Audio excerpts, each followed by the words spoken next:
On tap is a fight in the welterweight division, 147-pound limit. Dan Dacles of the Elorda Fight Gym sa Sukat, Parañaque kontra Michael Agustin ng Alchemist Multimedia, Bulacan, Bulacan. 4-rounder po ito. Aba si Agustin, already 27 years old, a late bloomer. 20 years old po si Dacles.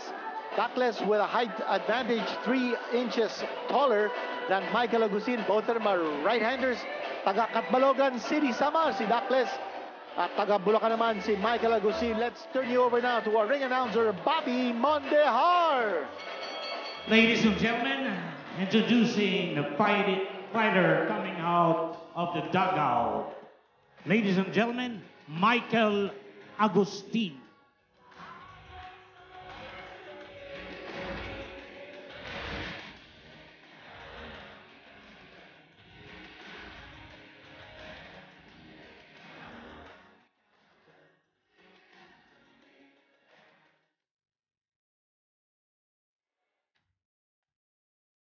Next fighter coming out of the dugout, ladies and gentlemen, Dan Dacles.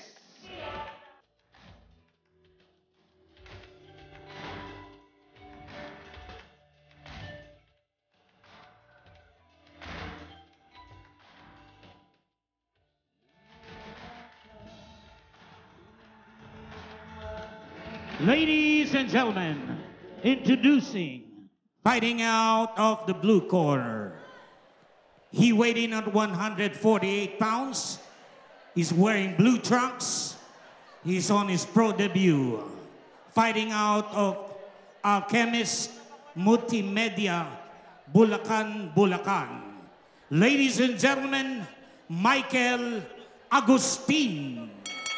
Agustin.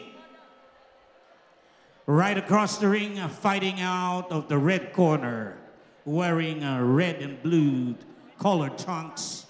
He weighed in at 147 pounds. He's on his pro debut, fighting out of Elorda Fight Team, Sukat, Parañaque. Ladies and gentlemen, Dan Dacles. Dacles. Judges at ringside will be Elmer Costillas, Danilo Lopez, Engineer Greg Ortega. Third man in the ring, referee Silvestre Abainza. This will be 4 rounds of professional boxing.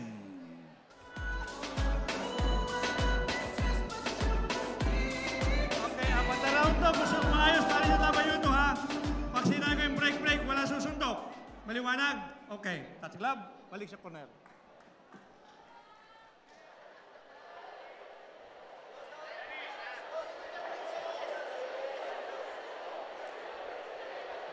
Okay, narinig na natin ang ating third man in the ring, referee Ver Abainza. Sabi niya, kung sasabihin kong break, break kayong dalawa. Kung hindi, bumbugin ni referee Abainza itong dalawang boksingero. International referee po yan. WBA licensed Ver Abainza. Matalik natin na kaibigan. Okay, these are big boys. 147 welterweight division. This is where Manny Pacquiao reigned as a world champion many times. Agustin looking at his corner, trying to figure out sino ba itong kalabang ko at masyadong agresibo. Naka-red po si Dan Dacles, Michael Agustin in the blue.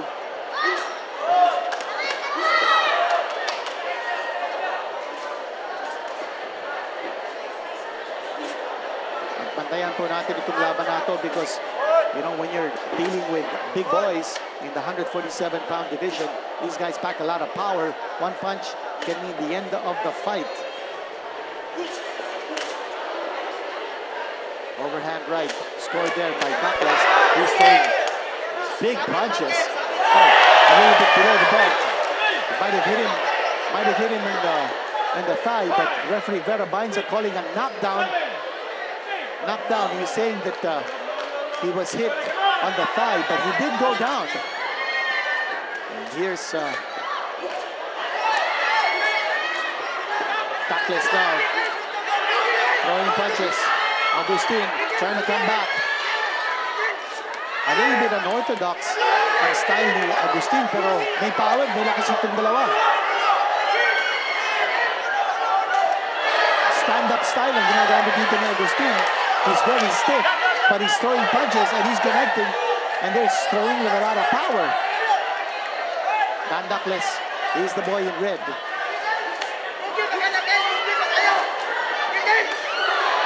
Some punches again being thrown by both these fighters. They're power punches. Walang masyadong jab dito. Or the left hook scored by Duckless as he comes charging in. Again, throwing shots to the body here. And a shot to the head. There's a little bit of a bruise now on the left cheek of Duckless as Michael Agustin scoring. There's a left jab scored by Dan Duckless. Oh, that's right hand scored by Agustin. The crowd roaring at every connection of both these fighters. Medyo napapagod na yata ito si Duckless. And Michael Agustin, again, stalking his prey. He did score some big shots here, but he went down. Oh, what a shot! What a shot! Pagsak doon si Duckless. Agustin returning the favor, and that was a legit knockdown. Duckless is saying he's okay. No fighter will be saved by the bell.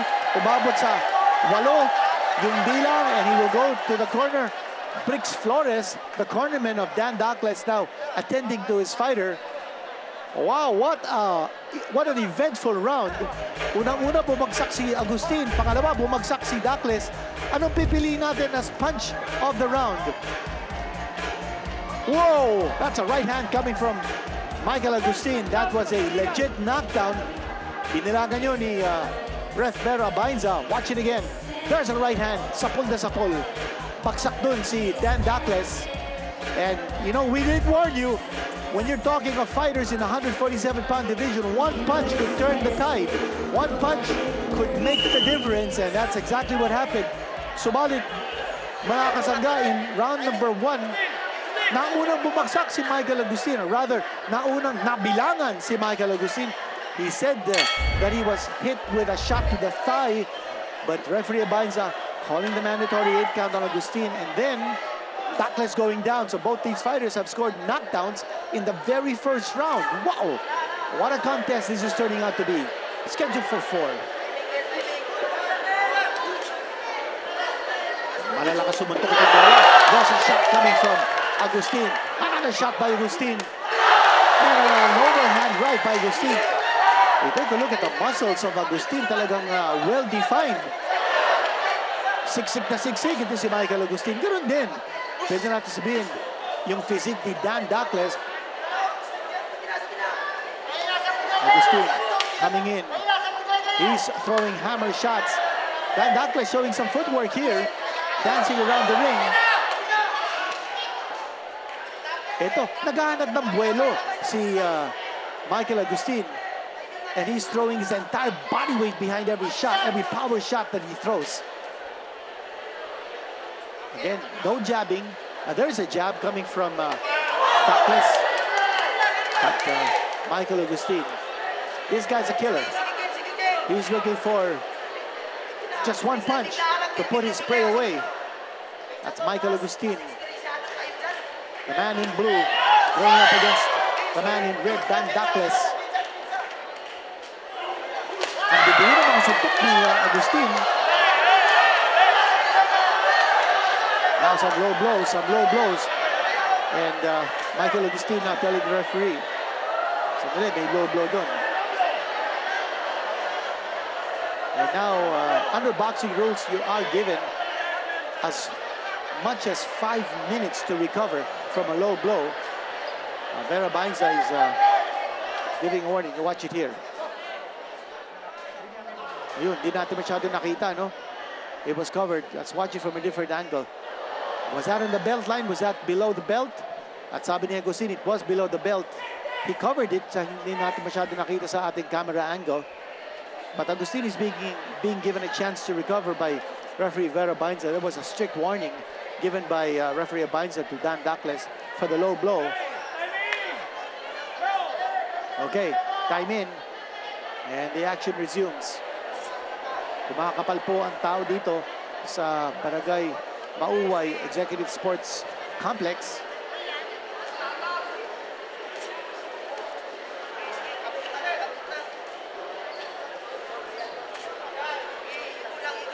And both fighters exchanging jabs. Both fighters just looking for an opening to unload.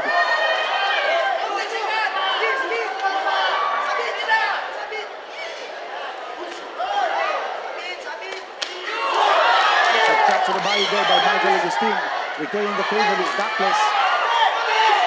Oh, look at both fighters engage each other. A big shot there coming from Agustin with the left hand.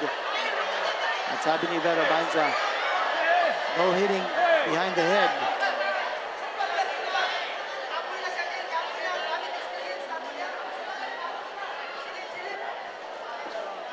Walang masyadong foot movement now.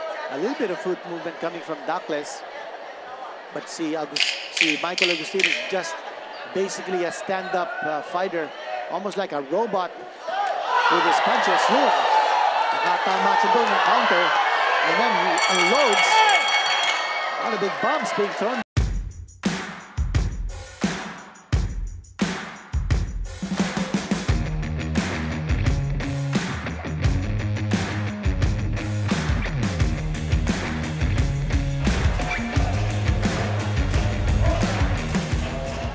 Po ang ating punch of the round, brought to you by San Miguel Pale Pilsen, throwing punches from all angles, and that was Michael Agustin getting the better of that exchange.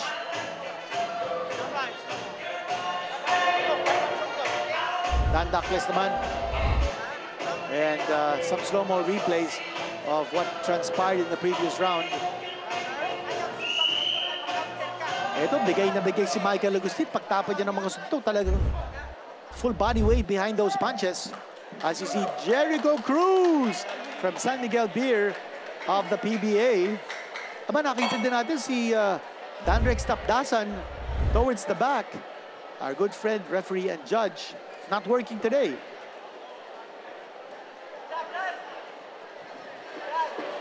Round number 3 na po tayo.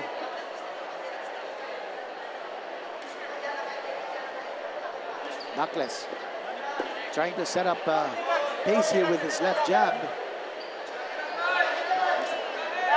Agustin not moving inside, waiting for his opponent to make a mistake, waiting for an opening. Now showing some movement now is Douglas, which is what he should do. Just circle around his opponent, who is basically a stand-up fighter, very stiff.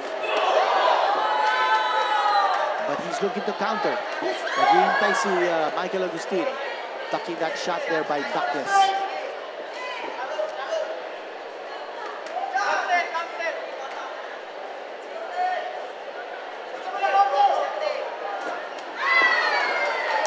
Again, looking to land the counter is Michael Agustin. And then yung left jab. Lateral movement being shown by Douglas.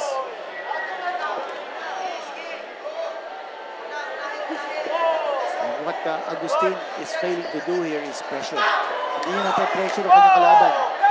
Hinihintay niyang mag-unload. Oh, tumama doon si Douglas.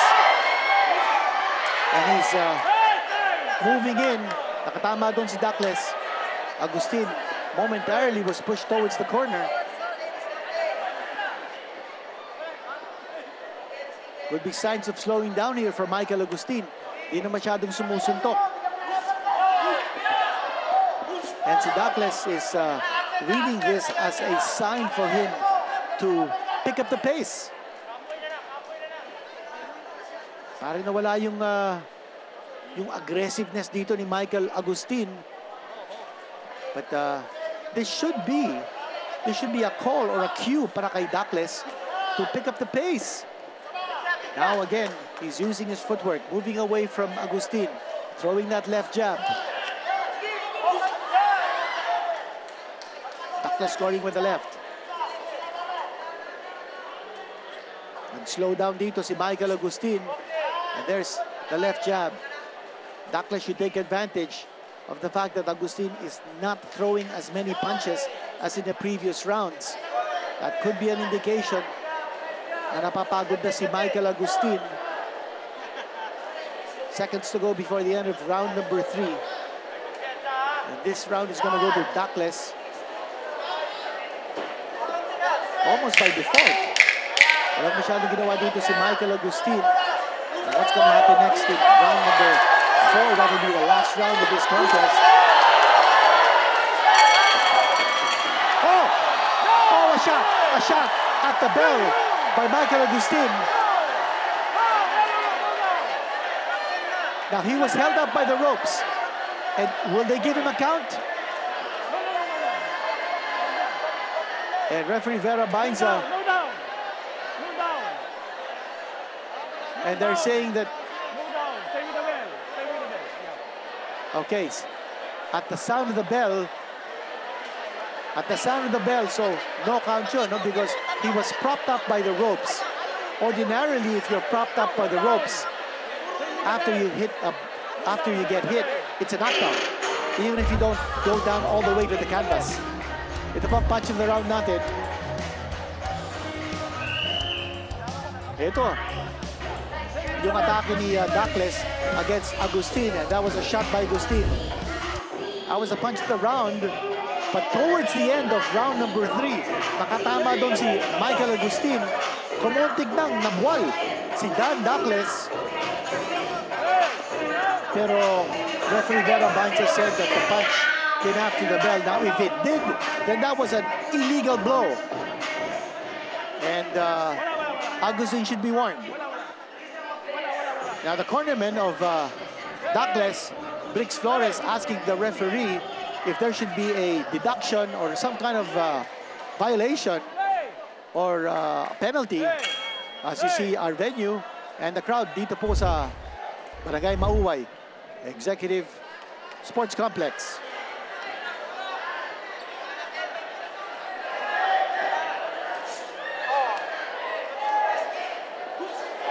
And here we go. Once more, this is the last round.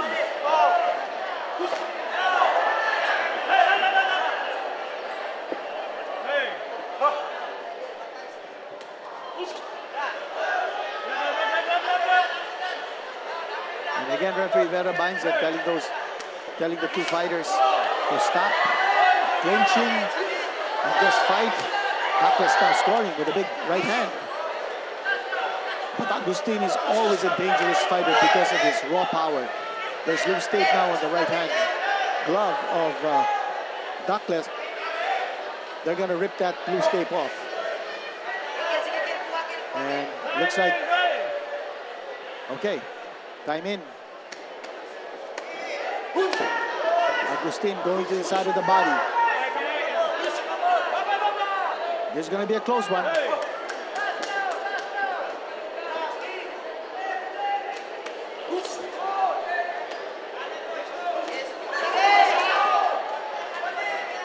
Agustin, naghihintay ng opening. Just one punch is what he's after. Both fighters look very tired at this stage.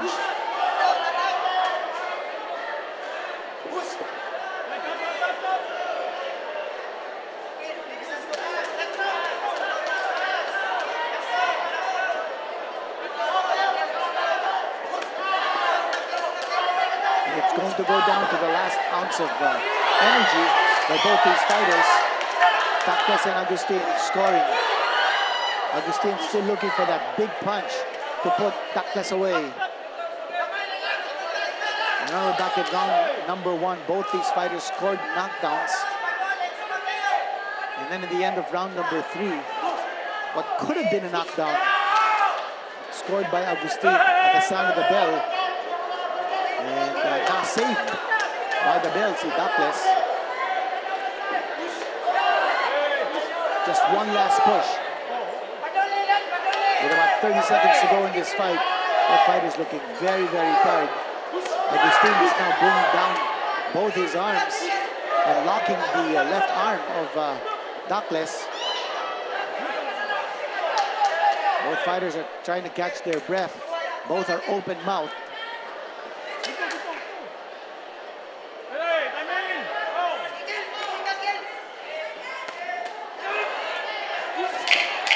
Here's the last push. Oh, that was not a knockdown. That was a push. Pero pagod din dito si Michael Agustin. That's why he lost his balance.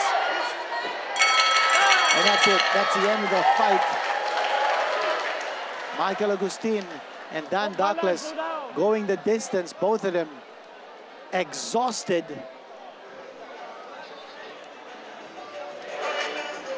And this is going to be a close one. Kung sino po ang nanalo sa laban. End of 4 rounds. Ito po ang punch of the round. Round number 4. And that was a left hand scored there by Agustin. And then coming right back with a shot to the body was Douglas. And there was a combination scored there by Agustin. And the punches of the round brought to you by San Miguel Pale Pilsen. And we did notice that in starting the round number 3, nag-iba na yung work rate, no? Nag-iba na din yung galaw ni Michael Agustin. He did score a very clear knockdown in round number 1.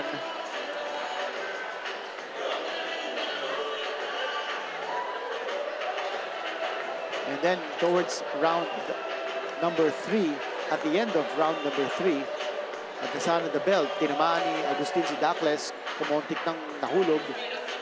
But referee said no count, no knockdown, because the action came after the bell, or at the sound of the bell. Now saved by the bell, si Douglas. Very eventful fight. And we're awaiting the judge's decision to be announced by Bobby Mondejar. I won't even venture to say kung sino yung nanalo dito, no? Because parang close fight. Ladies and gentlemen, after 4 rounds of boxing, here are scores of the 3 judges. Judge Elmer Costillas scored it 38-38. Judge Engineer Greg Ortega scored it 39-37, Agustin. Judge Danilo Lopez scored it 38-38. We have a majority draw. And there it is. It's a majority draw. And that's the reason why I couldn't say who won that fight, because it was that close. Two judges scored it 38 all. Engineer Glenn Ortega scored it for Agustin 39-38. But I thought that was a good decision. Majority draw. Both fighters not losing, both fighters not winning. A draw decision, Solomonic solution to that 4-round encounter between Dan Douglas and Michael Agustin. And take a look at some highlights of this fight. Very entertaining, very exciting fight. A lot of peaks and valleys in this contest in round number 1. And that was a beautiful punch scored there, right hand by Agustin. That was a legit knockdown. Prior to that, nabilangan si Agustin. Agustin claiming that he was punched in the thigh, but he did go down. So when you go down, bibilangan ka ng referee. So 2 knockdowns in that round number 1, and then in round number 3. That was a big punch scored at the bell by Agustin. Now, I thought for a while that referee Vera Bainza was going to call, oh, look at him, he was groggy. He was off balance also, but referee Vera Bainza was saying that wala, uneventful. Tumama yun at the sound of the bell, and no consequence, walang knockdown. And then in round number 4, medyo hapang-hapo na, no? Si Michael Agustin, he went down, but that was a slip. And I thought that was a good decision. Majority draw. Douglas versus Michael Agustin.